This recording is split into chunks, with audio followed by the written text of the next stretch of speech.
Hello, everyone. Welcome to the Season 2 finale of Cold Read the Podcast.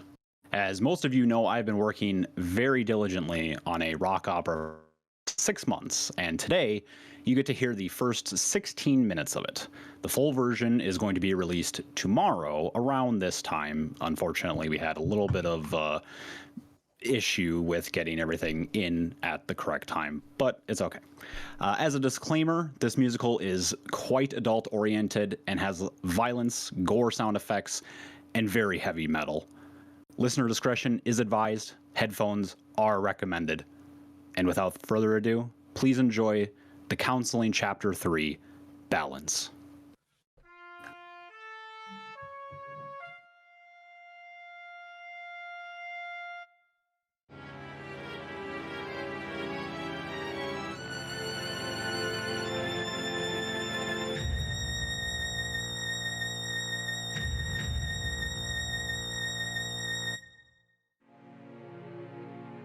In the times before man, two incredibly powerful entities existed, the mirth and the gloom. The gloom designed a realm of complete and utter darkness, and the mirth created stars and planets to bring light. Where the gloom would bring death, the mirth would create life. Despite their polar opposite natures, the duo worked in perfect harmony. Ah, shit. Zach, do you have any idea how much that skull is worth? Sorry, Agatha. I love coming over here. You have all this cool stuff. It's all, creepy and mysterious and shit. Oh, just be careful, okay? I'm trying to tell our audience an important story, and I don't need to remind you what happened the last time you interfered with my belongings. You say that like the end of the earth is my fault. It is your fault! Oh, I will never understand how your sheer idiocy can be so charming. Anyways, back to the tale. As time goes on, and mankind evolves, our planet is beginning to see decay. Forests burning to their roots, glaciers dissolving into mist. The Earth is starting to split apart at its seams. The scale of light and dark is slowly shifting. Where happiness fades, sorrow consumes. Over the last year, 4 souls have emerged that stand a chance against our ever-changing world. The doctor, the noblewoman, the dealer. Businessman! Yes, the businessman, and the manic. The lot set their sights on becoming more than regular humans. However, during a very unfortunate event, the manic was slaughtered by an army of the undead. You mean zombies? Okay, zombies. Teddy bear zombies. Lords below, stop it, you two! Or I'm never inviting you over for tea and liver again. That was liver? With the manic fallen, our adventurers, along with a lone wanderer known as the Trash Man, sought refuge in an abandoned building, surrounded by the monsters that they helped create. After a short recollection and the untimely passing of the Trash Man, the troop broke through the waves of fuzzy amalgamations and into the barren street, where the next part of our saga is about to unfold. Join us on our endeavor to Cold Read Hospital, where our... I'm bored. Well, I've said all I've needed to say anyways. Great! You got a TV around here? Yes, over there. All right! Oh, God. Phew! You've been hanging out with me for how long, and you haven't even bothered to check out the marvel that is American television? Oh, hell yeah! I love this episode! I mean, my mom never thought this would work out. She was all, once a cheater, always a cheater. Oh, I just wish we hadn't lost those 4 months. If time was what she needed just to gain a little perspective. Break the skulls of everyone in our way. Split their heads in twain. Look up on the faces, never thought again. Nobody sleeps, nothing left alive. Mutilated fist to smash, holding as a link to match. Overwhelming violence, nothing will survive. Zach! Is now really the time for a song? What? You don't sing to yourself while you're working? That's not singing. No one can understand what you're saying. Oh, yeah? Well, try and understand this. This is the bullet from the ceiling. We will take what has been stolen. We will bleed.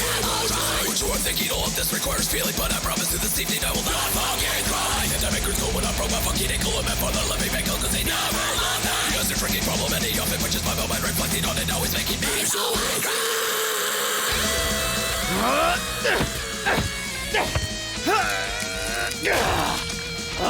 Agatha, give me that! Zach, what are you?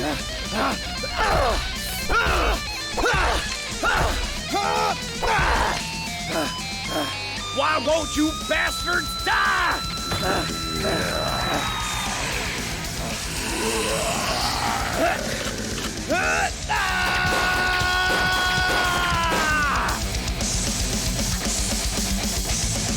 Fucking hate you, Dad.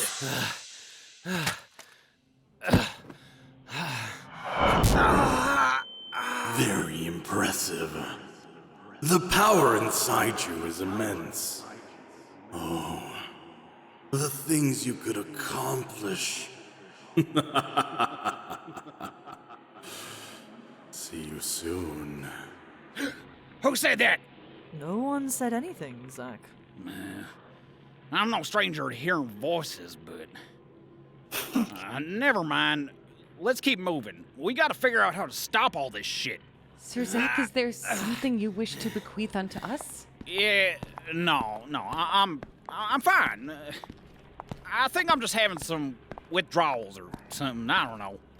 It's nothing, really. You know I can sense when you're lying, Zach. Look here, I never lie. I mean, except that one time some guy outside of a gas station said he would give me $1,000 if I could beat him in a game of red light, green light. And then I told him that money is a governmental construct meant to control the general property of the world and keep the common citizen in poverty. Come to think of it, I didn't really lie there either. You and your tales. Ah, there's an elevator just around the corner. Maybe the evacuation is set up on the roof. I hate elevators. Of course you do. Now, keep your eyes open. You never know when one of those bastards could...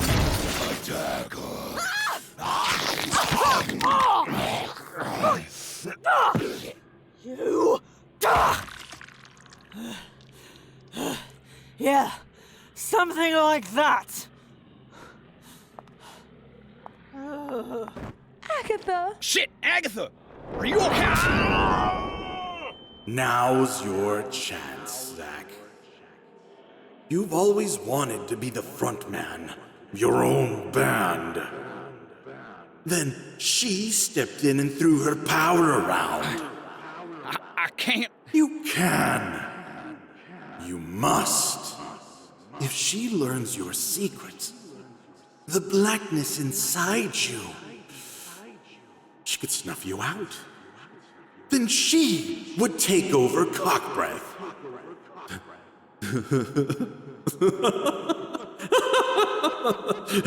I'm sorry. I can't say that name with a straight face. Anyway, you know where this is going. Must kill her. No. Do it. No! Ah! What in the seven hells do you think you're doing? Shit. I thought I heard or saw something. Oh, my bad. Are you two okay? Sir Zach, I think you should go on ahead. I can look after Agatha. If there are others here, mayhaps they can aid us. I think... you should head for the roof. Something tells me the answers we seek reside there. But I just... fine. Just please make sure she's all right. I don't know what I'd do without my shooting buddy. And take my gun, just in case, all right? Brutal. That a girl. I'll be back as soon as I can.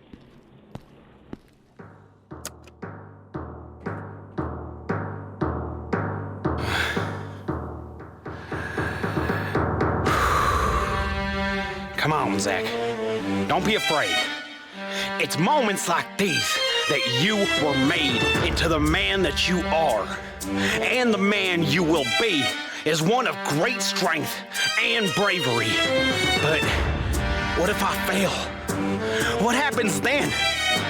Will I even be able to save my old friends? Hasna is trying, but Agatha's probably dead. And I can't get this voice out of my fucking head. All I feel anymore is the urge for killing, for bullet holes and chopped limbs and needless blood spilling. Am I even doing this of my own volition? Go on, Zach. Give in to your darkest inhibitions. No, I can't. I won't give in to your corrupting words or the pain you give. No, you can't. You won't stop me from ending all of this so we all can live. You think that this is a place you can survive? You haven't seen anything yet. Ah, shit. Well, I must congratulate you on making it this far. You could have made it so much further if you'd only listened to me. But you instead chose to resist. So I feel I should tell you. You thought your path was righteous. You've conquered many foes. You feel the darkness creeping. It keeps you on your toes. Your fear is so delicious. Your pain deserves applause. So go ahead, keep killing. It only serves my cause. Feel my fingers crawl beneath your fragile skin. Death still lingers. It's a fight you cannot win. Just step closer. Give yourself to my embrace. Don't just stand there. Come on now, pick up the pace. I'll share with you a secret about the ones you killed.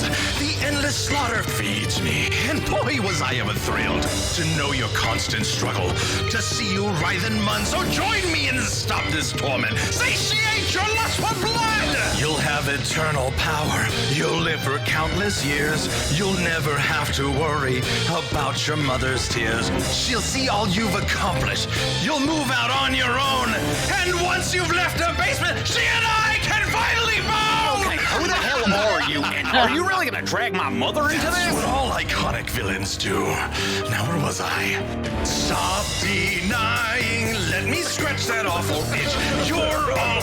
Are you crying? Don't be such a little bitch. I'm sorry, it's just all this talk of death and shit, and then you bring my mother into it, and I swore 2 songs ago that I wouldn't do this. Well, I think I have a solution for that.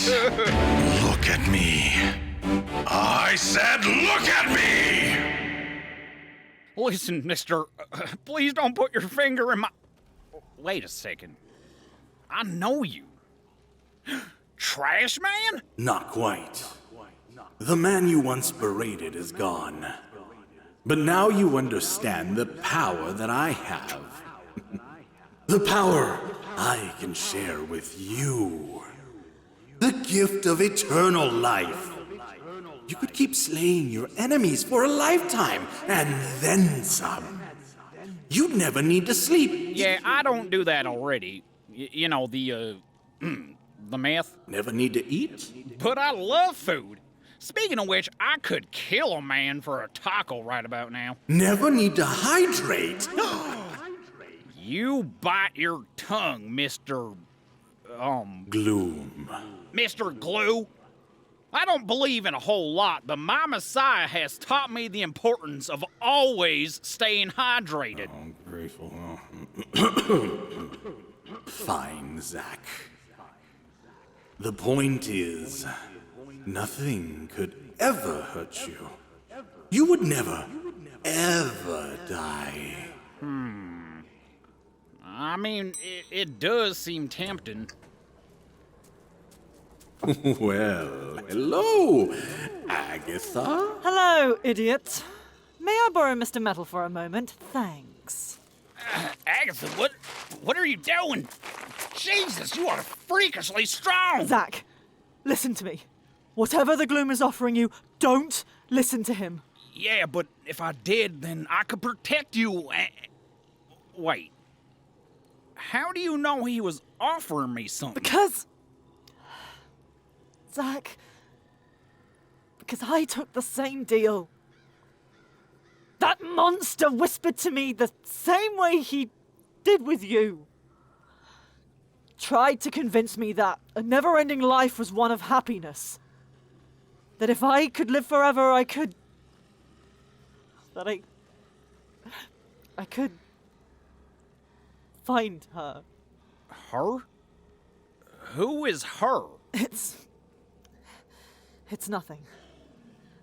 The point is, he does nothing but lie and deceive.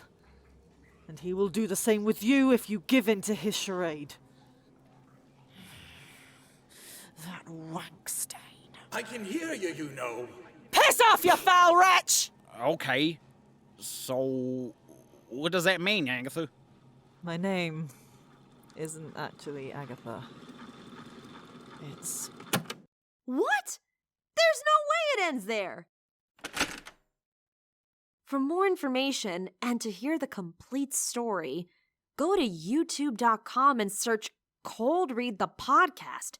Or search for Cold Read anywhere you can find podcasts.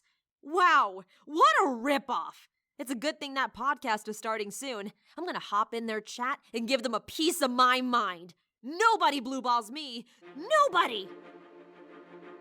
Ladies and gentlemen, that is the first 16 minutes of the wonderful rock opera that Eldurrino has produced. And wow, what a start. Oh, it only gets better. Sure it does. That's really good. Well, welcome, ladies and gentlemen. This is Cold Read the Podcast. We'll talk about this in just a second, but let me go ahead and say thank you to those that are here live during the recording. Twitch.com/Zamoody. Always happens at noon.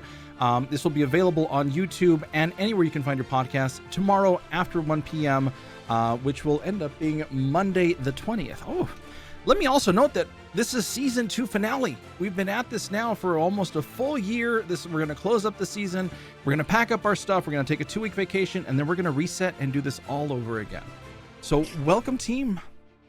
Oh my gosh. Hello. Eldurrino. So how long did all of this take?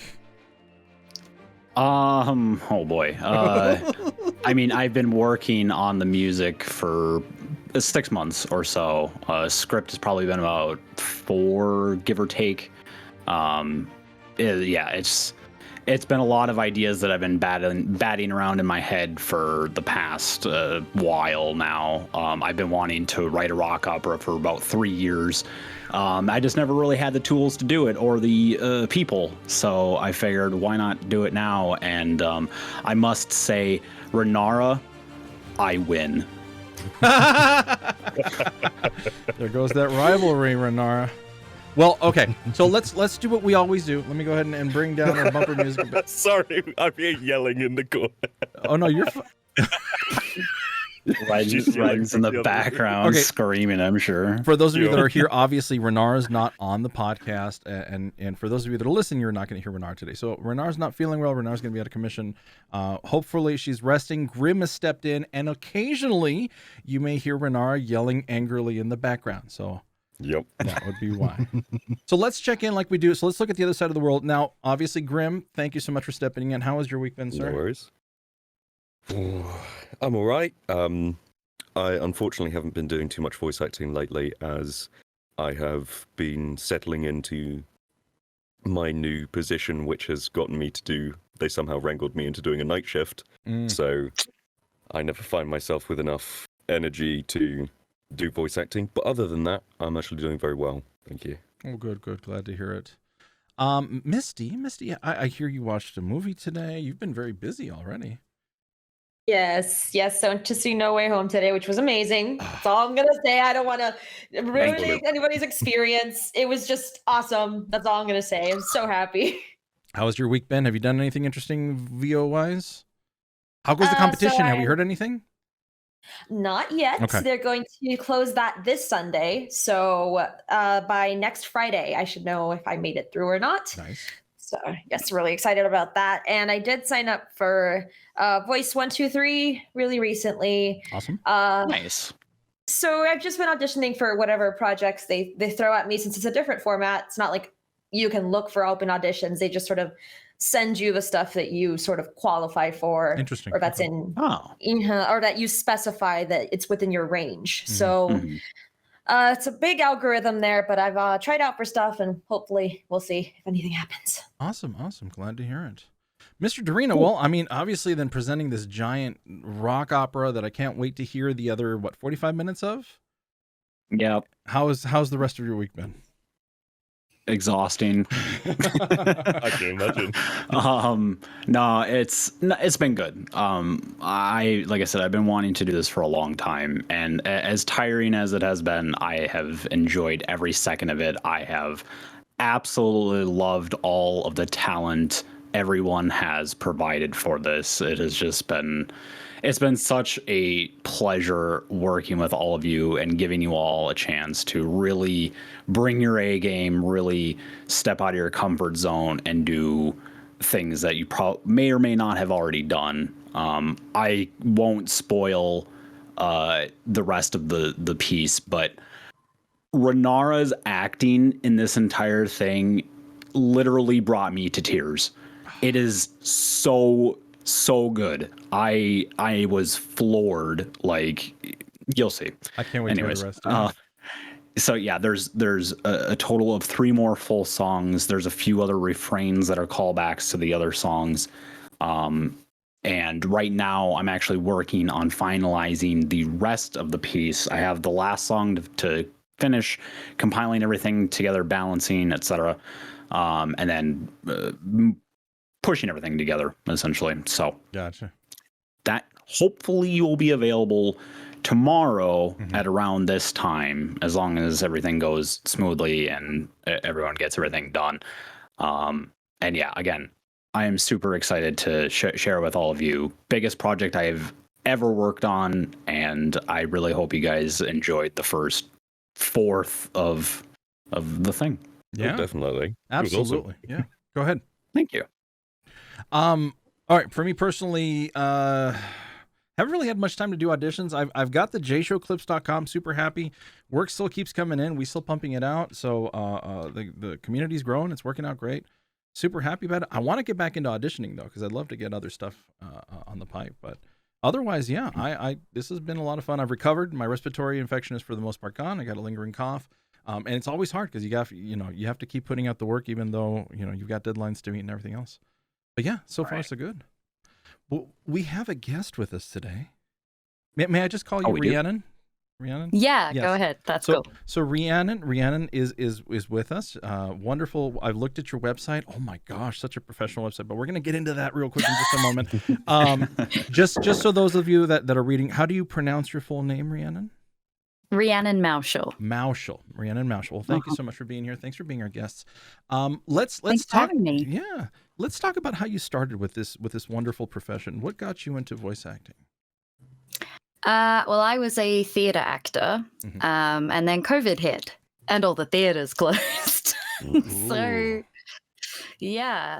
jobs disappeared. So in 2020, I was in a very fortunate position where I had the stability and enough money to take some time off doing anything and just learn a new skill. And I had previously done a little bit of voice acting for a friend's podcast he does audio dramas, well, comedies, as a writer and actor. So he produces those. So I'd done a few of those, and I did a little bit of work when I worked in Japan. I did a little bit of ADR for them. So I was like, okay, I like this thing. And so I spent 2020 learning. how to do it, mostly through Gravy for the Brain was really, really helpful. I did a lot of their workshops, and I had the time. I mean, it's terrible to say, like, it was a horrible time, but for me, it was like, cool, there are no auditions, so I'll just use this to the best of my ability. And I skilled up. I built my booth, my PVC acoustic blanket booth behind me. Then towards the end of the year, I started to audition a little, and then my mum got cancer. So it's okay. She's in remission now. She's good. She's cancer free.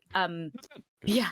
Happy ending. But that sort of halted my progress for about 4 to 6 months, because I then desperately had to find a way to go back to Australia, where my mum is, and their borders were closed, and they were going, no. I was like, she's really sick, and they're like, no. So it took me 4 to 6 months of screaming and crying and banging on the embassy door. Oh wow. To get a flight. And then I went to Australia, and I was with her through the chemo. And then when I sort of came back at the very beginning of this year, March this year, I was like, all right, theaters are open again, but I want to see what voiceover does. And then I started really going for it and been doing it ever since. Wow. So I'm assuming when you started when all this COVID started, is it like December 2019 or March 2020 when it actually? Lockdown for us, which was March 2020. March 2020. Okay. So at that point, when you first started, what was your equipment like? Because I mean, I see you've got a Rode NT1. It looks great. Thanks. It's literally this. This was I got the Scarlett 2i2 and my Rode NT1A because my mate had them for his podcast, and I'm used to recording at his place and his booth. And I was like, well, I know these work well. He's happy with them. I decided to subscribe to Pro Tools because I decided early on, I was like, I'm going to make my own reels. So I want, a complex DAW that I can mix my own reels through. And I liked Pro Tools. I was like, I enjoy using this. So that's part of my budget, but works for me. Yeah. That's very interesting. I think you're the first person that I've heard of that uses Pro Tools for voice acting. Like, granted, I mean, I'm in the same vein. I use Ableton for all of my audio editing, but I've never heard of anybody using Pro Tools because that's usually geared towards music making. Yeah. And I mean, it was particularly helpful as well. Was it 2020? Yes, 2020. I also contributed to his podcast I'd previously written a 6-episode series, and so I wrote another one because we had the downtime, and I mixed it, and I did all that myself, so I needed something that could handle that, and Pro Tools turned out to be really useful. Nice. Oh. Well, good. Tips for those that are out. I know I'm an Adobe person. I love Audition.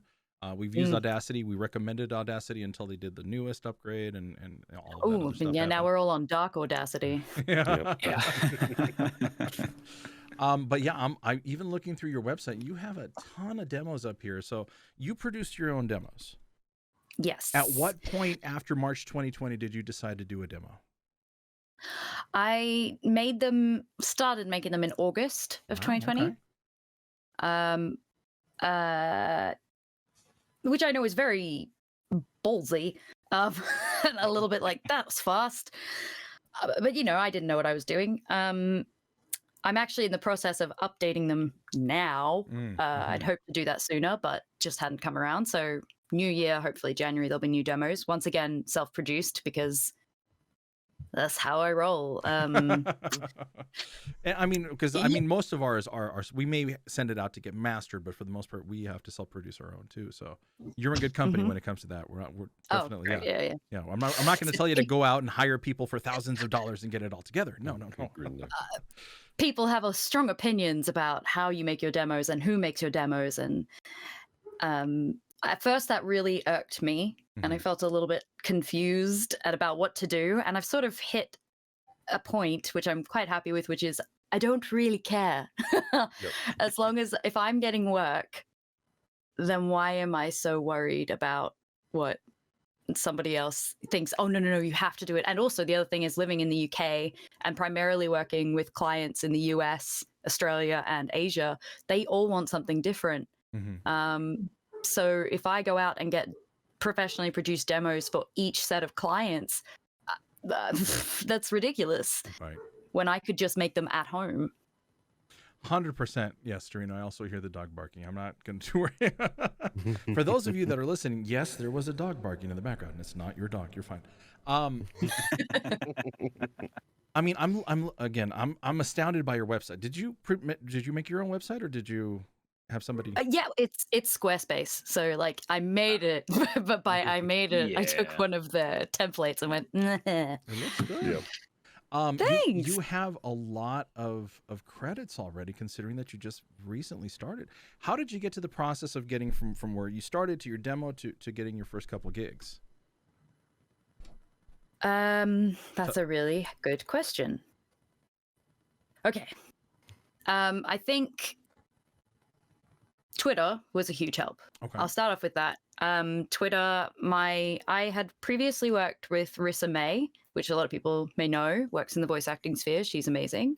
And she runs VA casting called Retweet. Oh, okay. Which a lot of us rely on. And I said to her early on, I was like, I kind of want to try this voice acting thing, and I would like to be part of the VO community. And she was like, say no more. And she gave me a shout out, and I got a bunch of connections and people to talk to and ask questions of. And then I was like, all right. So I started going for jobs on Twitter and Mandy, which I don't know that you have in the US. No, Maybe I can't you say do. that I've heard of that one. I've heard of it.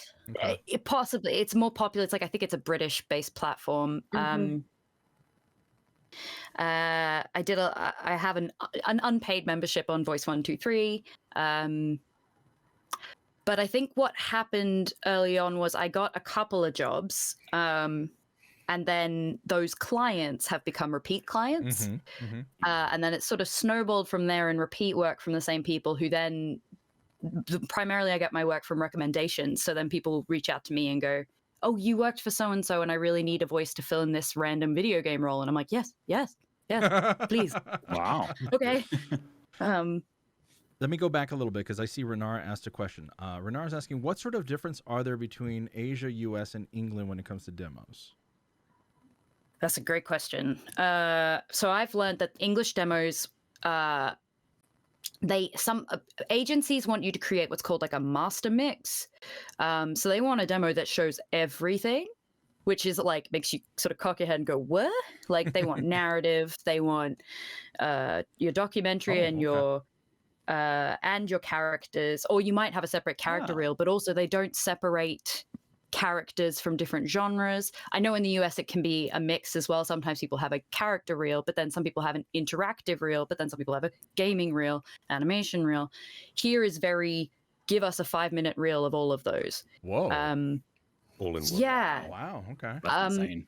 Or at least those are the agencies I've spoken to. So I'm not represented, but I reached out to a few for representation and they went, well, if you don't have this, don't come to us. They're also, I would say, heavily not over. I don't mean to rub anyone the wrong way.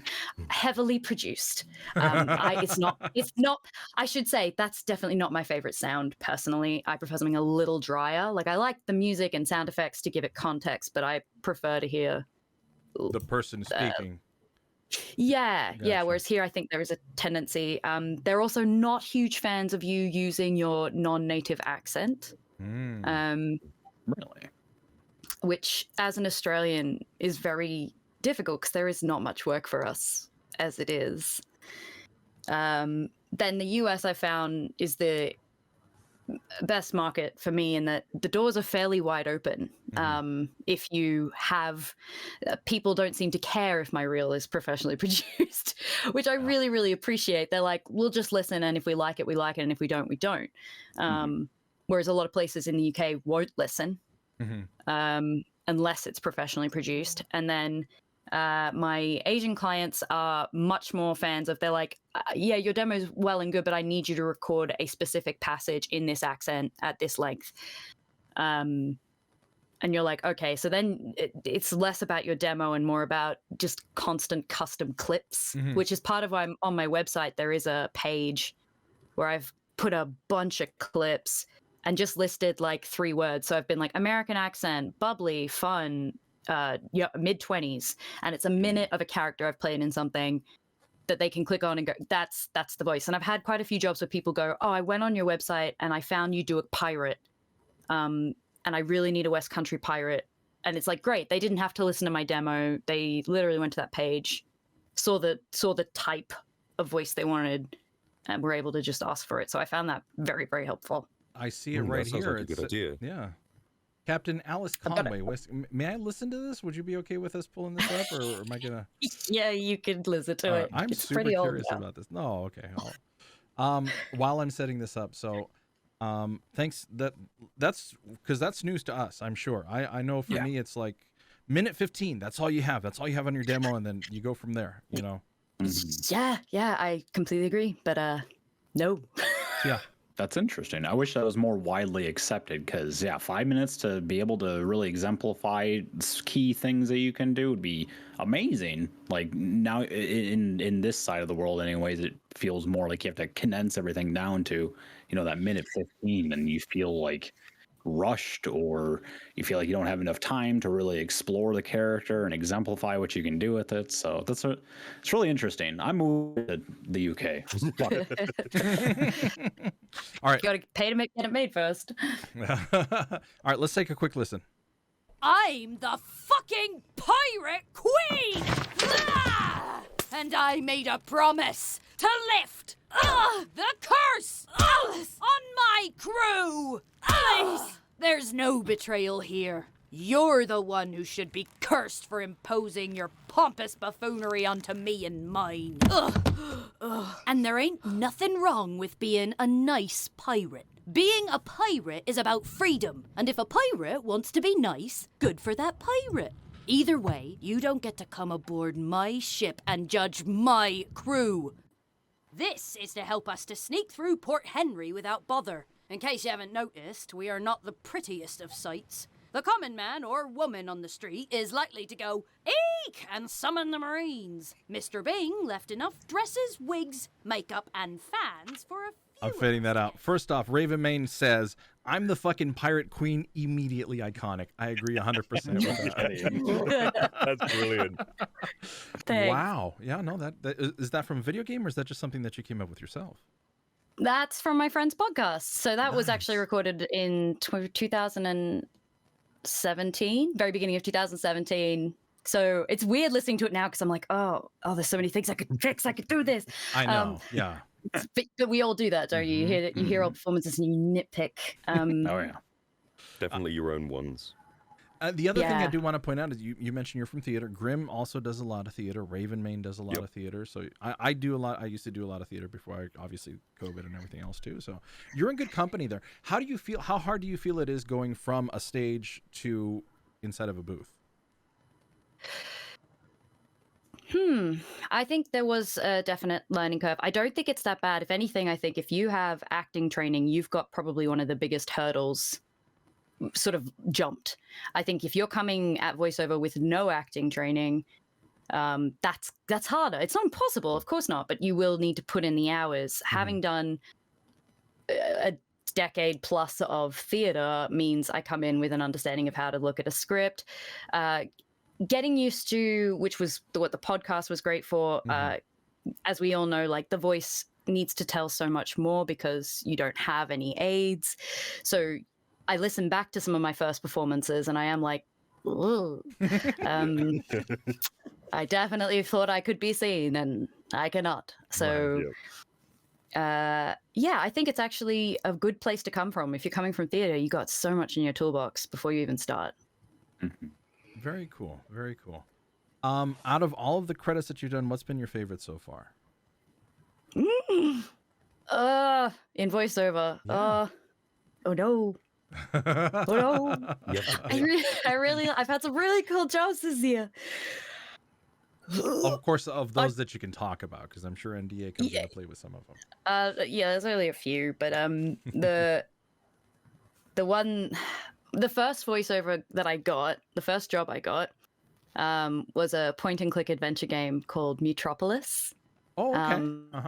And I play an alien goddess in that, and like Isis of the Egyptian gods, but they're actually aliens. But it was just a delight. I think it was my first game. I got cast in it actually still in 2020 because it was one of the few auditions I spat out while my mum was sick. And I just remember feeling like so excited, like the little Rhea in me in the 90s who was playing Sierra point and clicks just felt deeply fulfilled. Sure. So I think that one was pretty iconic and important to me. I was also a big point and click adventure fan, so I've heard the game. Now I'm very excited to give it a shot now. So thank you for that. Please do it. It's beautiful, and the developers they've poured their souls into this game, and you can see it. It's so beautiful. So you obviously, because a lot of us have to hear our voices over and over again. Do you enjoy listening to your own voice? Depends. Okay. There are some projects that I can listen to myself and I'm totally fine. Like particularly my friend's podcast. I usually don't have any problem listening to myself. I think because it's comedy. So even if I have accent slips or if I'm like, oh, that line delivery sucks, I'm a bit like, heh. But then when I do something... What was that, Graham? It doesn't matter. It'll make people laugh anyways. Yeah, exactly. Yeah, exactly. No one's going to be judging that hard. And if they are, why are they doing that to a comedy podcast? Like, go get a life. But then when people... The second I get like a drama, so I do another podcast called The Strata, and it's like a cyberpunk noir story. And for the second season, I was the main character. So a lot of it was my perspective.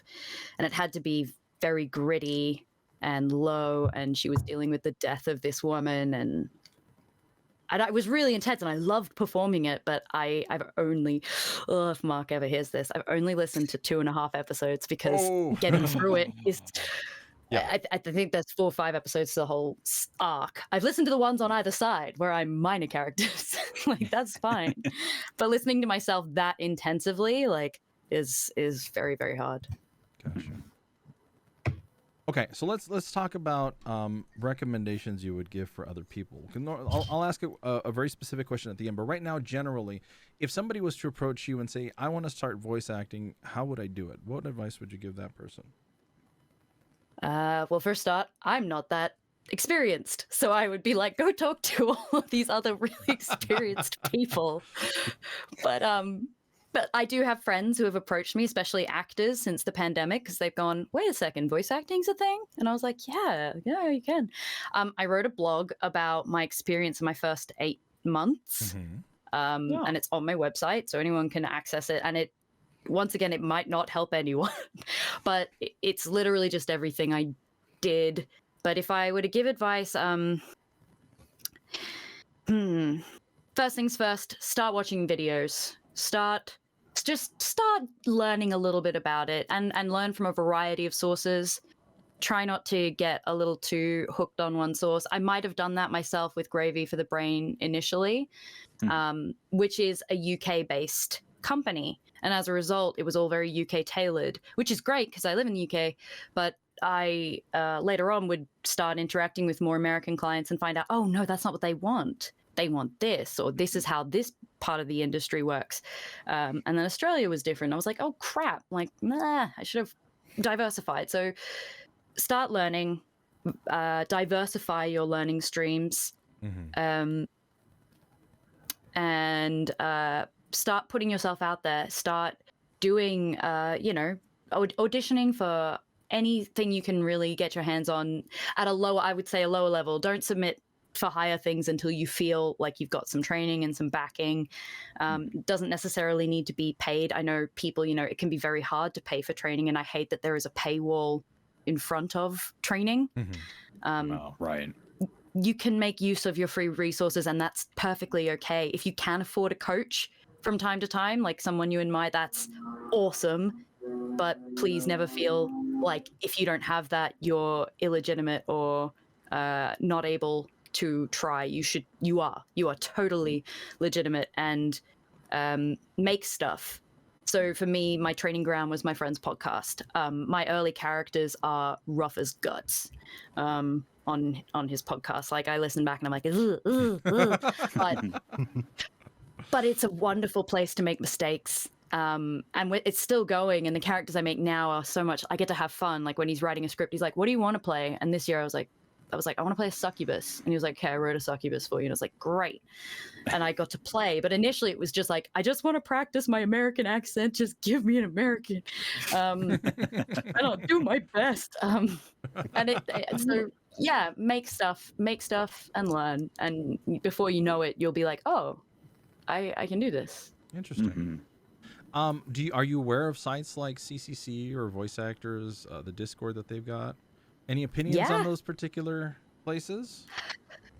I think pick and choose. You got to be smart about. We've all, I'm sure, had our fair share of bogus casting calls or weird requests where you go, my biggest advice would be follow your gut. I have gotten jobs off casting call that I have loved, like Kraken Academy, and that's where I got the Strata, which is now a huge podcast. It's absolutely blown up and was #1 sci-fi podcast in so many countries. I'm so happy for Mark. It's insane. But there are really cool jobs that pop up there, but I think you do, even when you're starting out, this is so weird. I'm like, go for lower things, but don't go like insanely low. Have self-respect. If somebody is asking too much of you, gauge it in your head. And if you're not sure, reach out to the VA community. You can ask. My DMs are always open. If you ever have a question, if people have, I'm perfectly fine. I field questions from other people who are like, is this rate too low? Otherwise, searching the internet and going, is it fair that someone wants me to do, 50 hours of audio for $20? It's like, no. And if you're doing an unpaid project, that doesn't mean that you get to be treated like a slave. In fact, if anything, they should be quite generous with their understanding and their time and their timelines. For example, if they want you to record for free and they're saying you need to do it in the next 3 days and you can't do the next 3 days, that's on them, not you. So Casting Call Club and the VAC Discord have been great for me, and I've gotten really cool jobs from them, but I will say I read very carefully, and I will often check the person who's posting or check the company who's doing it, and I will do a quick search on Twitter, and I'll see if they've been in any arguments. I'll see if anybody brought them up before, and it's a great way to just avoid wasting your time. Right, definitely. Love that advice. Thank you so much. So we've talked about that side. You obviously you've got your equipment when you started. What time did you decide to get the booth? 'Cause I know most of us waited until around when we started getting our demo for it. I actually got the booth straight away. Wow. Okay. Jump right in there. And I said, like, I did not do anything in the correct order. But I keep doing that, and I don't mean to. That's not my calling card. It's fine. You're filling in for Ren, because Renara normally does that for us. Oh, really? Oh, don't worry, Red. I'm keeping it warm for you. I will say, like, I cannot stress enough that I was in a position of privilege when I started at the beginning of the pandemic. I'm in a 2-income household. We had some savings. Like, if money had been an issue, this would not have happened. Gotcha. And so early on, I was like, okay. And this worked out quite affordable. My whole set cost me, at the time, because this was on sale as well, along with the Focusrite. Like, there was it was like I sort of maneuvered it so I get a bunch of things on sale. And built the PVC pipe structure myself. So I just bought the pipes, but I will say it's very shoddy, and to this day I'm like, I don't know why it's still standing. Like, it does the job, but every now and again I look up and I'm like, it's like, and I'm like, I have Like, that dilemma too, because like whenever my dog's in here, like she gets too close to it, and I start eyeing her like, oh god, oh god, oh god. That is the PVC pipe problem, unless you are like a good carpenter, because also when you're cutting pipes, like, it gets kind of crooked unless you're like really good on your pressure. Like, your pressure has to be really even, and then they don't quite anyway, long Did you story. use But a saw for yours? Because I had like a little like clamper, essentially, where when you press down on it, it would just put a blade through it, and it was super handy. I was using it wrong at first, but yeah, after a while I figured out that it was like ridiculously easy to cut it. Oh no, I used a hacksaw. I got hench like on one side. Jeez. It was a slow process, but Yeah, so I kind of got it straight away, which was great for practicing because it meant that I could get in there and I was practicing my real scripts really early on and practicing my technique and getting really. I'm very fortunate. I live in a terraced house, so technically there are people like right there and right there. Okay. Because old British houses. Yep. Same with where myself and Renara lives. Is we've got neighbors right beyond where she records. And I'm sure they hate me, but they've never said anything because they're very polite and very British. But the wall is actually very well insulated, which is very fortunate for me, wildly fortunate for me, because that meant that this room is quite dead to begin with, this office. And then this, like, it's really nice for recording. I got real lucky. Yeah. Yeah, otherwise I would have probably had to look at further investment in sound treatment, whereas I can get away with just the acoustic blanket and the PVC piping. Yeah, I know the feeling. When I first started, I mean, all my recordings were like in a tin can, because this is all cement around me before I put up all the blankets and stuff. Because it's like I'm living in an aluminum can, and yeah. See, yeah, that's hard. It's your space it's such a roll of the dice. When you start out, you're like, oh crap. All right. My ceilings are really high, so that doesn't help much either. And I'm in my living room, so. Oh, sure, yeah. Yeah, and the highway's like over there. Yeah, I've got a bedroom right here, and you can see Misty's booth right behind Misty, which is awesome. Oh my gosh! It's a laundry rack with towels and blankets and stuff. It's what I have at the moment. But it's what works. But if it works, this is. If I can rant again for a second, like there's. Sorry, here I go. People get really picky about equipment, and and I've got my Rode NT1A, and some people go.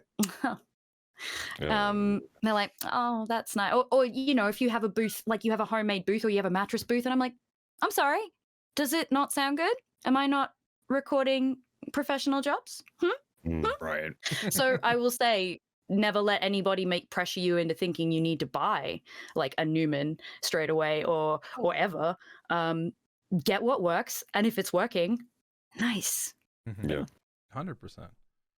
Yeah.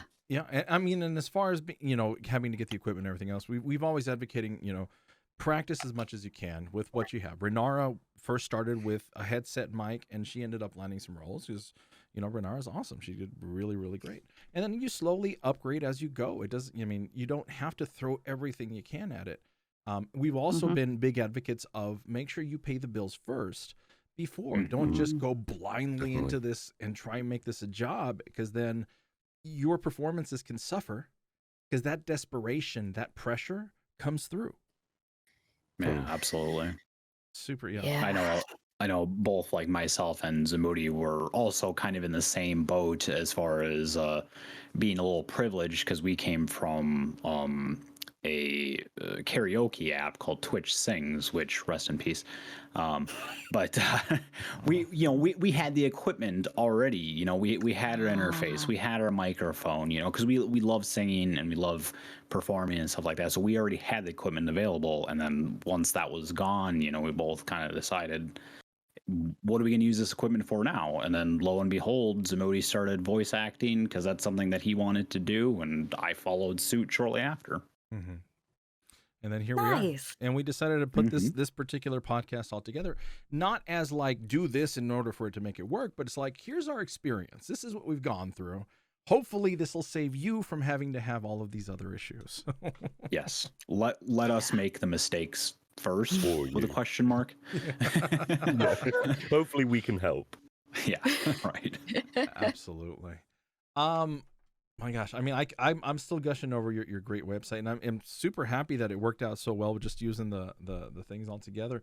But I'm seeing a lot of like, talk to me how you ended up with the whole Harry Potter credit. I worked at Universal Studios Japan. Nice.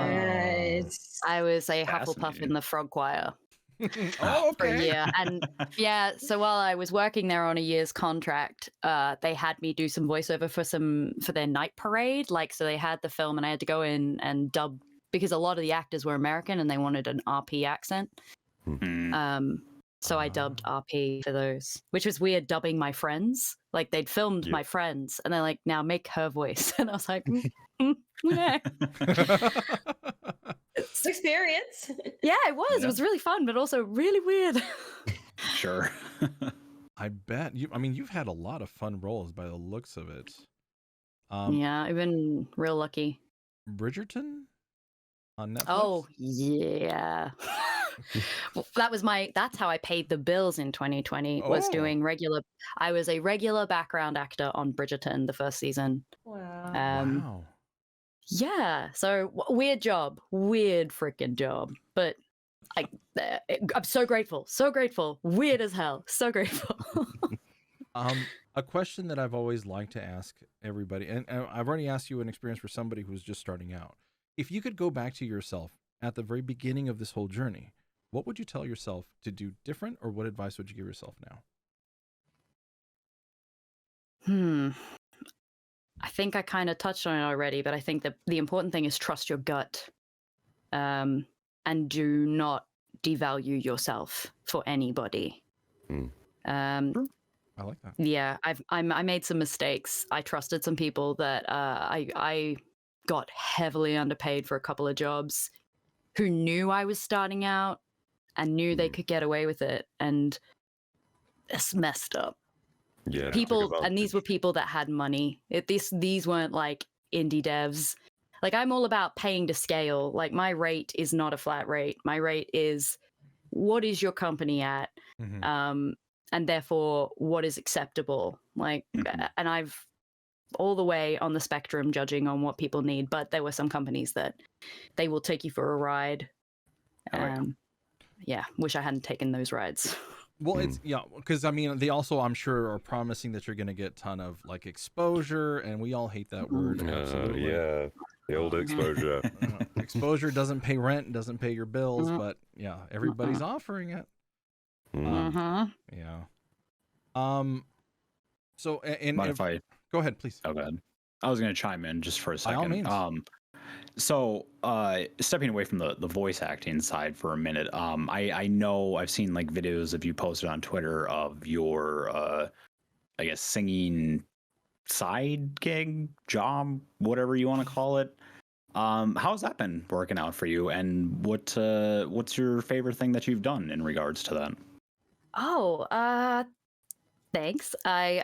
We just had a show on last Wednesday, before the theater closed down because Omicron's getting too serious. I know. Yay. So we just made it in, and I'm testing every day actually because I'm really worried I might have picked it up while I was there. But I just do mainly cabaret gigs here and there with the lovely Rosie Williamson. She has a show called What Would Julie Do, which is a Julie Andrews self-help theater cabaret.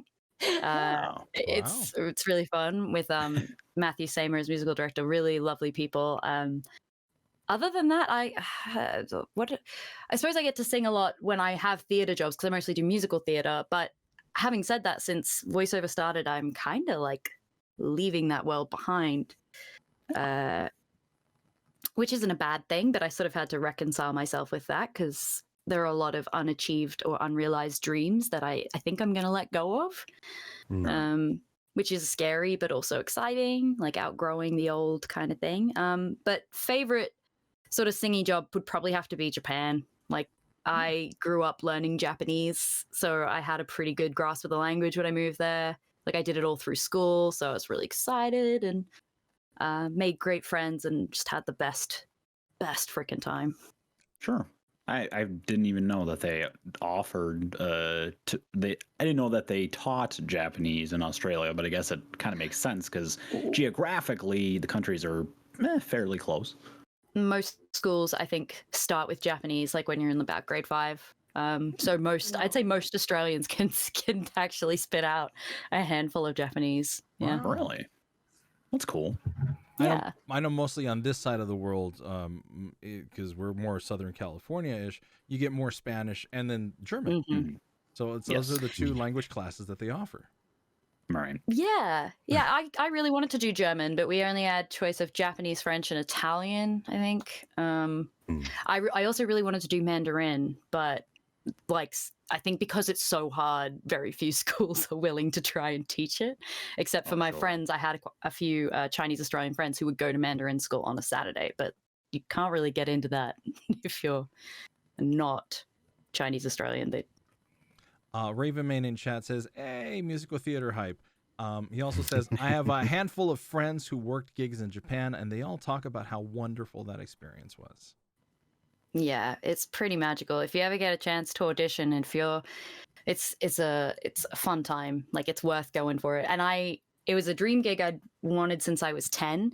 I literally went to my Japanese teacher when I was in grade 5, and we just started, and I said to her, I want a job where I can be a singer, but I also want to work in Japan. She was like, well, there's only 2 places you can do that, and that's Disney and Universal. And I was like, okay. And I auditioned my butt off from like 17 through to 21, never made it past the first round of auditions, and was like, oh, I suck. I'll never work there. Life went on, moved to the UK, had a bit of a down slump, no work when I was 26, and saw the auditions come around, auditioned again, made it through round after round after round, and then got the job, and I was like, what? And then said, goodbye, husband, I'm moving to Japan for a year. And he was like, oh, bye. So they like put out calls for this, and then you just keep... Yeah. In the States, Universal auditions in Salt Lake City, LA, New York. Look them up, look up their website. They do a world tour of auditions every year, and they are looking for Hogwarts students through to... Oh my God, I don't know what else they do now. Their show's just had a big, massive change. There's loads of different types of roles for like singer actors. Actors, they want a lot of, I know they need Ollivanders. So you run the Ollivanders one shop, which is really exciting. Yeah, they're great to work for. I'd highly recommend giving it a go. You never know. I think Zamoody could pull off Ollivander. No, I could not. No. I reckon you could, actually. You'd be really good for it. So you literally had to like drop everything for a year and then move to Japan?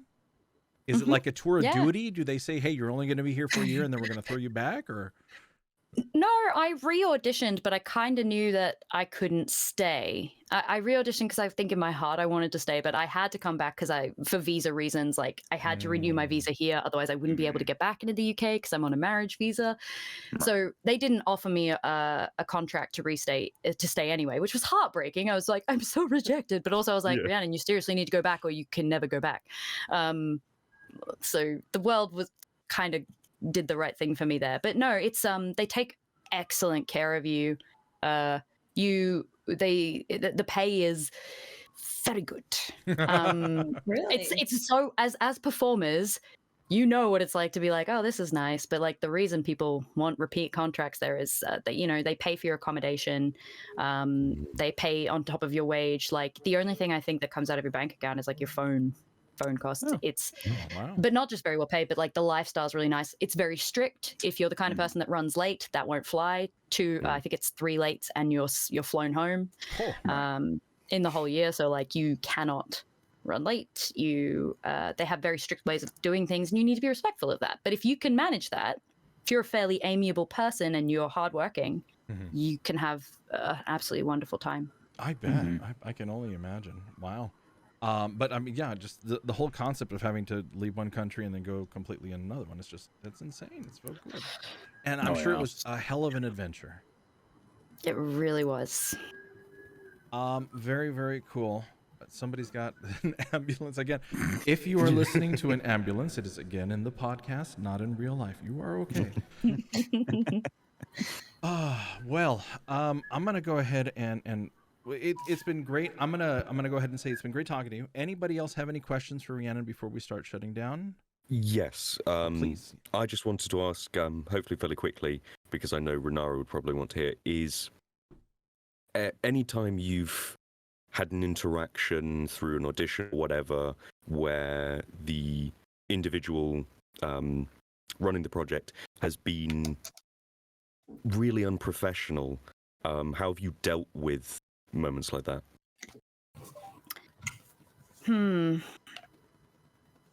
That's a good question. I've been very fortunate. Most of my clients are awesome people. But early on, like you said, like in that audition, sort of realizing something's inappropriate.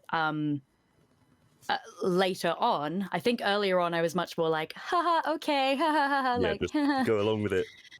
But otherwise, I've been very much like, because people sometimes will be like, oh, I'm not paying that rate. That rate's ridiculous. And I'm like, okay. And I just say, okay, thank you so much. Good luck finding someone. Yeah. I always just say, thank you so much for your time. I'm not having any, like, and I end it. Yeah, and yeah. if they message me again, I don't answer. Nope. Yeah. I don't have time for that. Wow. You know, we had good response. Yeah, I love that. We had Brittany on from Saturday Morning TV, and I don't know if you're how familiar you are with TikTok and the VO community down there. I can't use it. I'm old. No, and you know what? Neither can I, but yet I still have an account. Go figure. Yeah. The reason I bring her up is because she does auditions for dub roles that she does on for basically like kids TV shows, or even more. She's getting into more. What's your opinion of the technology the way it is, especially with being able to get an audition from a 30-second TikTok? I mean, it's exciting times. Absolutely. It's the Wild West. I love it. I love open sourcing auditions. Yes, let's hear everybody. My only qualms are, once again, if that goes behind a paywall, or if it goes down to how many subscribers you have. I think that's the damage of something like TikTok or Twitter casting, is if they are going, well, and don't get me wrong, I understand if you're a developer and you've got a new game coming out and you are pouring your heart into it and you need your Kickstarter to succeed, you will want to go for numbers. That's fine. Please be open about it. That's all I ask. If you're going to say, we ideally want someone, I take no qualms against someone that goes, actually, no, we want someone with the following because we're relying on it. That's fine. But if you don't state that, and then behind the scenes, you're making choices based on the fact that someone's going to bring in a certain amount of money for you, that's shady. Because we should all have an equal shot. And if not, just let us know. Good. I love the advice. Agreed. Yeah. Yeah. Any final questions before we close this all up? Go ahead, Dorino. Favorite pizza topping? I try to ask it as much as I can. Oh God, I love it. I hate to say this, I'm vegan. Okay. That's why. Just get it out. Pull the Band-Aid off. God, what do I like on a freaking pizza? I love a good veggie pizza. So I know favorite, like just everything, like all in one. From olives to peppers to mushrooms to all of the pizza veg, very densely packed, then butt tons of vegan cheese. I have to keep that on. Vegan cheese, that's a new one for me. I have to give that a shot one of these times. Some are great, some are not. So I've heard. Yeah, if you try it, you may not like it. Very cool. Well, Rhiannon, thank you so much for being on. This has been such a wonderful little conversation. I didn't know about the Universal Studios stuff, so it's just enlightening. And I'm gonna look into it. Absolutely, You should. Everybody should. It is a great time. For those of you that are much younger, yeah, by all means, please. I know this old man's gonna stay right where he is. Don't count yourself out yet. Yeah, no. Yeah. Ladies and gentlemen, that's essentially the end of season 2 of Cold Read the Podcast. My goodness, what a ride this has all been. Thank you to everybody who's been here. Thanks to everybody who's been chatting. Thanks for those of you that are on YouTube or even listening to us on podcast. We appreciate each and every one of you, and we look forward to having you for another year.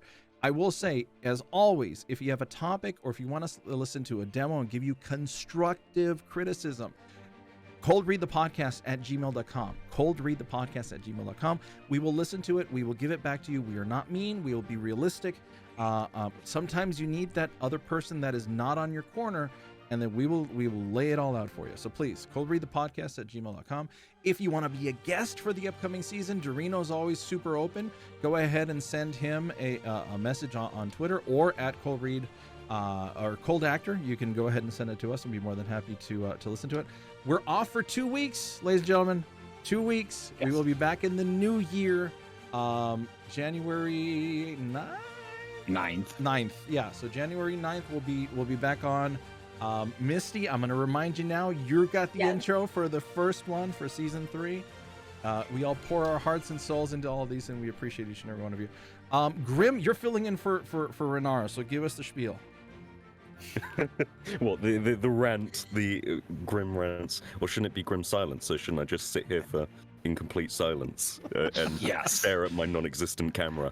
Just reverse it. Don't do anything. Don't follow your dreams. Yeah, don't follow your dreams at all. No, everyone, seriously, because even myself currently, my work-life balance has gotten all skewed, but never give up on it, because sometimes will be better, sometimes will be worse, sometimes you'll feel you have no energy, you just don't have the time, maybe you should just give it up. Whatever you do, don't.